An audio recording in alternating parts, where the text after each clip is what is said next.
As always, Ted, kick us off. Who do you have as your winner of the weekend? Strongly considered going with Iowa State as a 5-point dog going into Cincinnati and whipping that ass. Um, Look out for Iowa State. They're getting it together offensively. Rocco Beck looking really good. They're starting to come around, starting to get that run game. It's funny that we talked with was Jeff Woody before the game, and all they were running was the zone stuff. Now all they're running is gap stuff, it looks like, or a big chunk of it, and they're starting to have some success. And that defense, as always, is playing really good. So they're going to be a dangerous team down the stretch. But does Oklahoma State have the best running back in the Big 12? I'll tell you right now, Woo! that man Ollie Gordon was running wild in that football game. He has the last three putting up some numbers, and it's not like everything is blocked up just beautifully for him either. No, They're doing a good job. I don't want to take anything away from that offense, but dude, he is just an animal whenever he's got that ball in his hands. What do you go for, 280 some yards total offense, something crazy like that? he had 168 on the ground and 116 receiving. Yeah, big, almost 3 bills total offense. He was an animal, and it's kind of been out of nowhere the last 3 games, and even the Iowa State game was really that one long explosive run was the most of his yards. But I don't know if something, he flipped a switch or what, because he's been an animal since then. There's no way to measure this, but he's been much better. But ever since they kind of settled on Alan Bowman in that group who knew who their quarterback was, it's crazy. The offense has started playing better. Yeah. Right? O-line's playing better. Run game's gotten going. Right? And Bowman hasn't. I mean, I'm not trying to make it sound like he's lit it up, but like there's just, they should have made him the guy earlier. Yeah. And if they would have, and I'm sure Gundy will always wonder, if I would have, what would this season look like? But I think that's just, when you know who your starting quarterback is, it just kind of brings a calm to your entire football team. Yep. That little QB roulette thing to start the year, that was a mistake. Especially whenever there's not, no one really goes up. Like, it's one thing if one of those guys is just, a freak athlete with the ball in his hands and can run around and make stuff happen. Right. There just really wasn't a whole lot of difference between the guys. Not enough to make you say that, okay, maybe we'll continue to play multiple guys. But I think Oklahoma State is going to be a really, really tough out the rest of the way. The way they're running the football, defense looks like they're starting to settle in a little bit. In a good spot, man. Never count Oklahoma State out. Yeah, I'm with you, and kind of thought we were going to have a stress-free Bedlam this year, right? With the way that they started the season. Not feeling the same way anymore, right? No.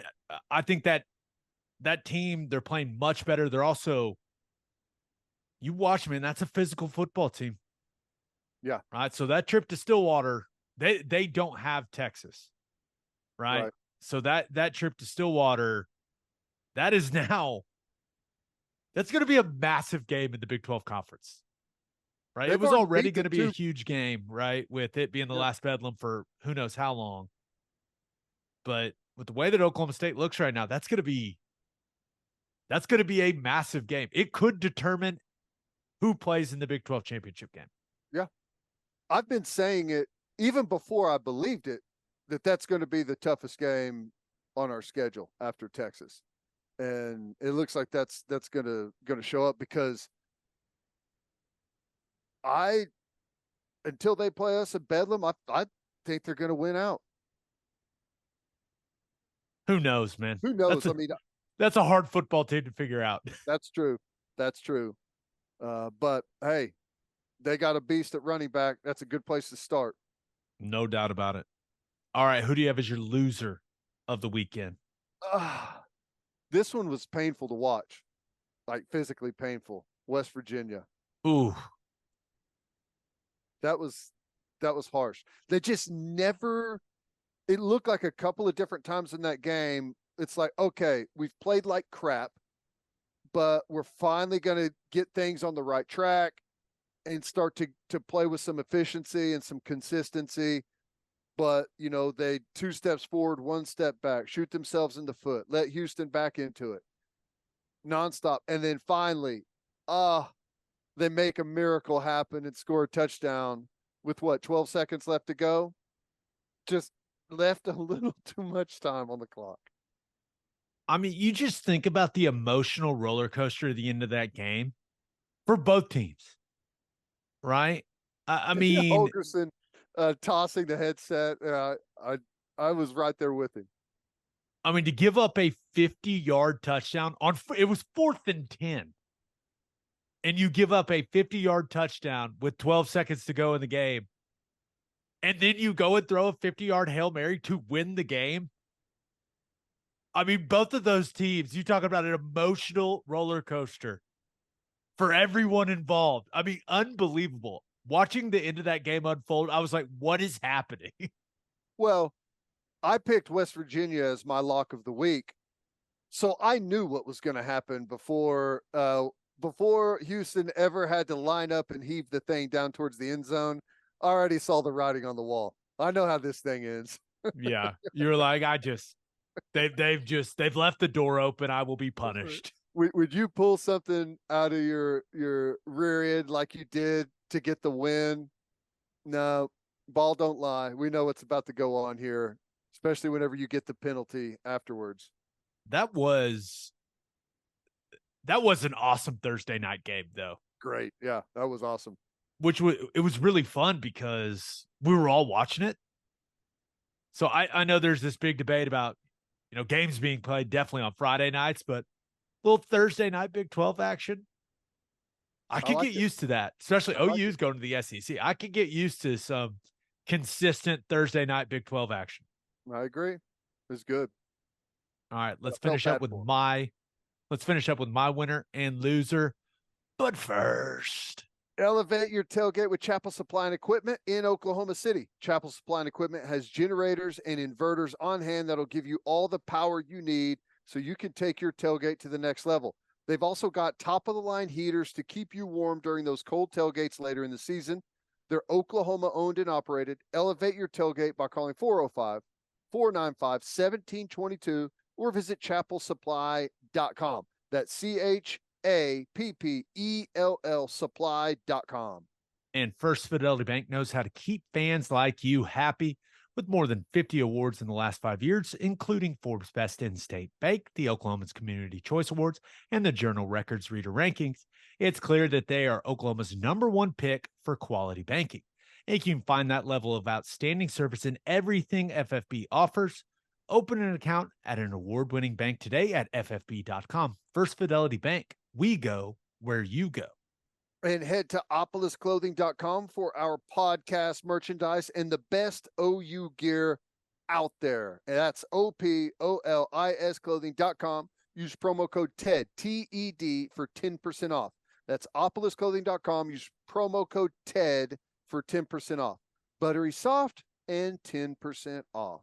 And if you have not seen the Stutzman shirt, Sweet. My goodness.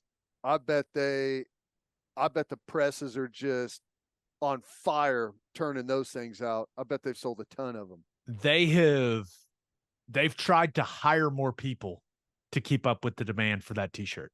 It is their best-selling shirt ever. Not a shock. Yeah. I've yet to see one in the wild, though.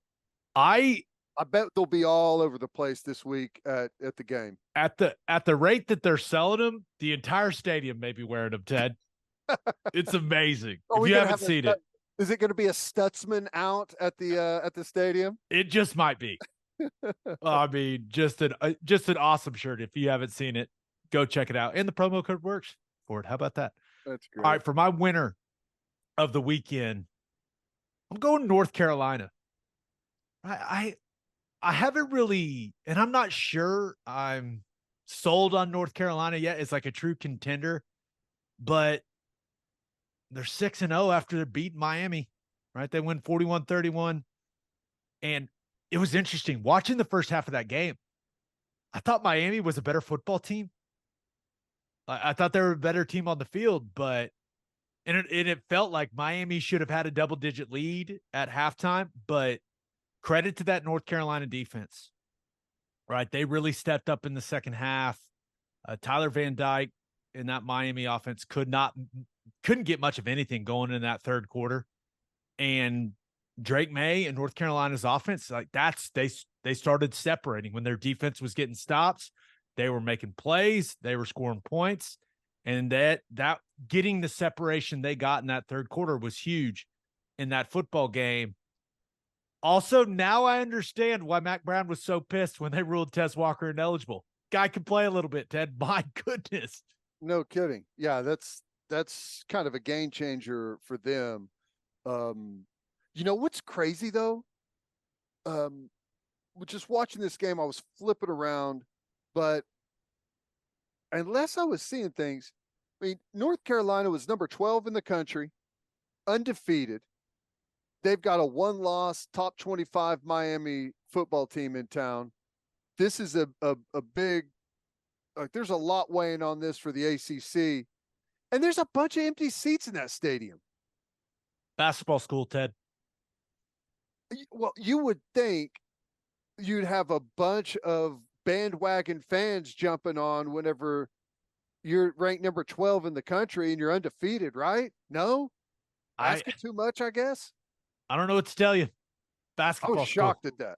Well, the reason no one shows up is because they don't have a good quarterback. Nope. Yeah. Can't use that as an excuse. If they only had maybe the number 1 overall pick in this year's draft on their team. I didn't really notice that. Was there that many empty seats? I don't know. The seats are blue, and like whenever they lined up to kick a field goal and they showed like the end zone look into the end zone, almost the entire end zone was empty. So I don't know if it was just like the timing of it or what, but I know whenever I saw that, I was like, wow, I figured there'd be right a total sellout crowd there. Huh. Interesting. I don't care about North Carolina attendance, but hey, that is interesting. Yeah. Now, watching that game, Amarion Hampton was awesome for North Carolina. He was doing it on the ground, had a receiving touchdown as well. Almost had 200 yards rushing. He made some really nice plays late in that game. And when you look at the ACC, it's interesting because North Carolina, they win this game, feels like a big deal. They're undefeated. They don't play Florida State in the regular season, right? Their toughest games left are Duke in Chapel Hill on November 11th, and they're on the road against Clemson on November 18th. You know, that's a tough back-to-back for them, but I still don't think they're a true contender, and Drake May is a hell of a football player. I didn't think he even played particularly that well in this game. But are they a real threat? Like, or should I be considering them for like a trip to the college football playoff? I don't know. I don't see that when I watch them.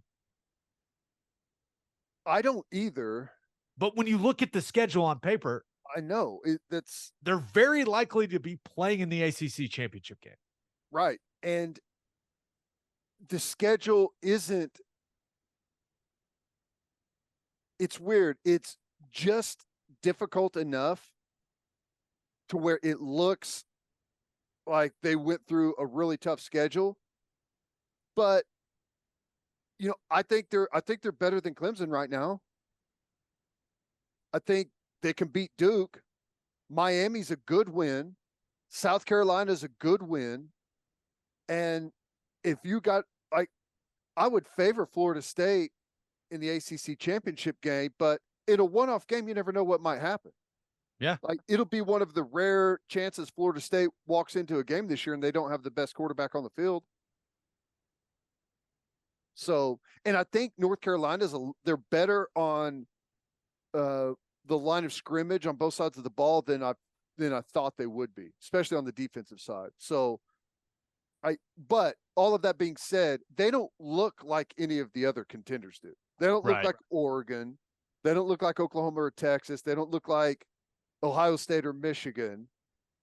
But schedule wise and record wise, they may be in the conversation.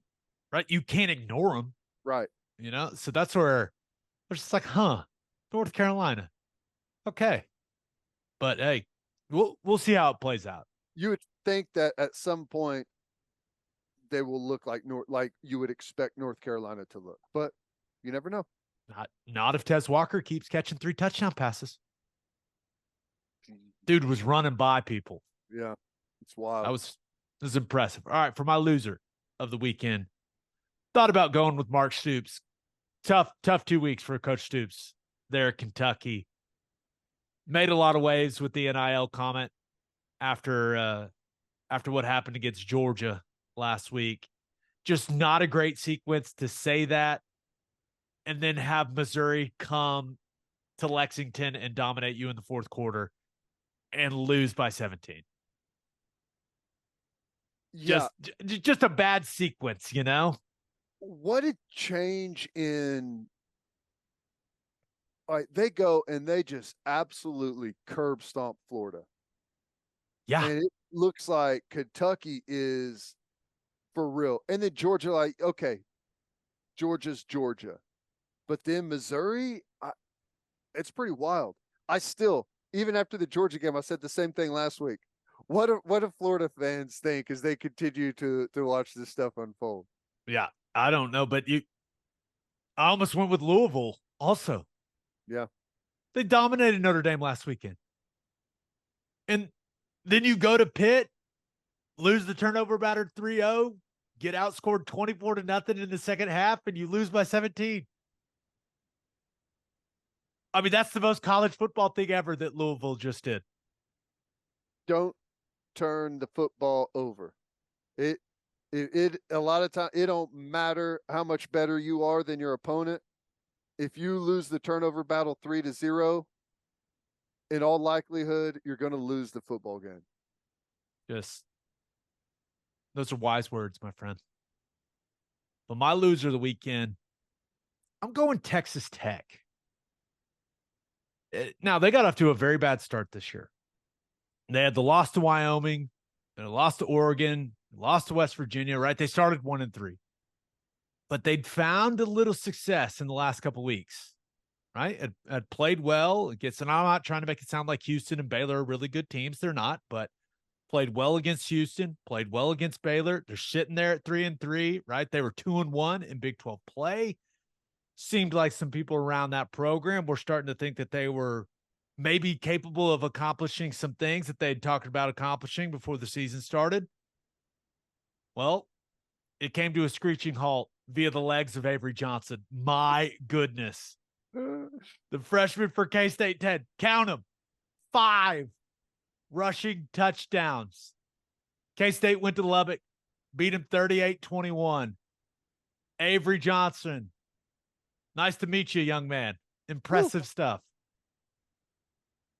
Crazy. And, it was interesting, because I was flipping back and forth, and I flip over there, and Will Howard not in the football game. And not injured. It's interesting. Just standing over on the sideline essentially the entire second half. Now, I thought Will Howard handled it very well, right? He was out there celebrating every time Avery Johnson was scoring. He was talking to the O-line. Like, he handled it. He handled it as well as you could handle it. But Chris Kleiman, after the game, he basically said, hey, they were giving us run game stuff, so guess what we did? We took it. Yeah. And 272 yards later on the ground, and kind of hard to argue with, man. Yeah. I mean, so it's definitely a situation that is worth monitoring moving forward, because you know how that fan base is going to react now. Right. This was a guy that was very highly recruited, right? He's like one of the highest recruited guys they've ever signed at K-State. And for him to go into the game and do that, you just know how the fans are going to react, right? I kind of feel bad for Will Howard. It's the old saying, it's hard to put the toothpaste back into the tube. Well, that's kind of what Kansas State's going to be dealing with from this point on, right? It's like as soon as you make that move, you better know, because you're going to wedge the fan base, you're going to wedge the locker room. I mean, anytime, like if Will Howard starts, as soon as he throws an incomplete pass, you know what's happening. I mean, it's just the nature of the beast. Some grumblings. Yeah. Yeah, it's now I'll say this about Avery Johnson. Guy's got some speed. I was really impressed with his patience, right? The way that he was allowing some of the blocks to develop, right? Did some really good stuff, man.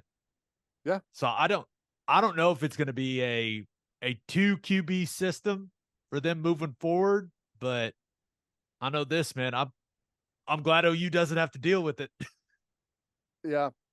I just, it was so funny because I flipped it over and I was like, what happened? Who is this guy playing quarterback with the hair sticking out of the helmet? The first thing it reminded me of was the guy from The Last Dance that was, I think, was tossing quarters with Jordan. Was like, doing the shrug. When The security guy. When I saw the blonde curls coming out of the helmet, I was like, what's going on here? Who is this kid? And he's got it though. Dude can play. That's crazy. It's, you think Will Howard's going to be playing tight end, or if he ends up moving to tight end after all the hell we've gotten for that take, oh my gosh. I apologize to him to his face. If he ends up switching to tight end, I expect a phone call from Will Howard going, "Hey man, you were right." Well, no, I don't know what's going to happen, right? But there's definitely, like, Avery Johnson's going to take a lot of snaps for him, though. No doubt. I mean, there's just no doubt. But on the other side of things, Joe McGuire pulled Baron Morton, and I listened to the presser afterwards. He basically said, "We didn't think Baron could protect himself out there anymore."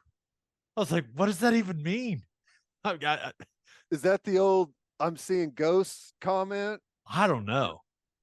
He was a little banged up there. Like, yeah, we were worried about his ability to protect himself. I was like, that seems problematic. So they went with the freshman, Jake Strong, and they basically gave him the entire second half. Dude threw 3 interceptions, like 3 possessions in a row. It was not good. But this is the thing I don't understand about Tech. They had been more balanced these last couple of weeks, right? Taj Brooks is a really good back. Yeah. I think he's one of the best backs in the Big 12. That in the second half, the freshman they put in threw it 28 times. Meanwhile, Taj Brooks had 17 carries. I mean, what is Zach Kitley doing? I don't understand some of that. That to ask your freshman, what? Hey man, go throw us to victory. What? Just doesn't make much sense. But Tech now a 3-4 football team, Ted. And bowl eligibility is questionable, right? They got to win 3 of these 5 at BYU, TCU, at KU, UCF, and at Texas. I don't know, man. For a season that started with some high expectations from some people, right? Some people are talking, hey, dark horse to win the Big 12, dark horse to go to the college football playoff, to you're 3-4 and bowl eligibility is not looking great. No, I, we talked about this. I thought people were way too optimistic about Texas Tech. They had a good group of some senior players last year, and they had a big reset. And I still think ultimately McGuire is going to be a good fit there. It's just going to take a little bit of time to get the recruiting and everything online and coming through. But I don't see him winning 3 out of those 5. I just don't. I'm with you. I have no idea who the third best team in the Big 12 is. I thought it might be West Virginia. They just lost to Houston. I thought it might be Kansas. They just lost to Oklahoma State. Maybe it's K-State with Avery Johnson running wild. Maybe it's Iowa State, right? I'm Now that liking they found Iowa rhythm State, man. offensively. I'm liking Iowa State. Now, are they? The thing is I think K-State at times is the third best team. I think Iowa State at times maybe they are, and I think even Oklahoma State at times maybe they are.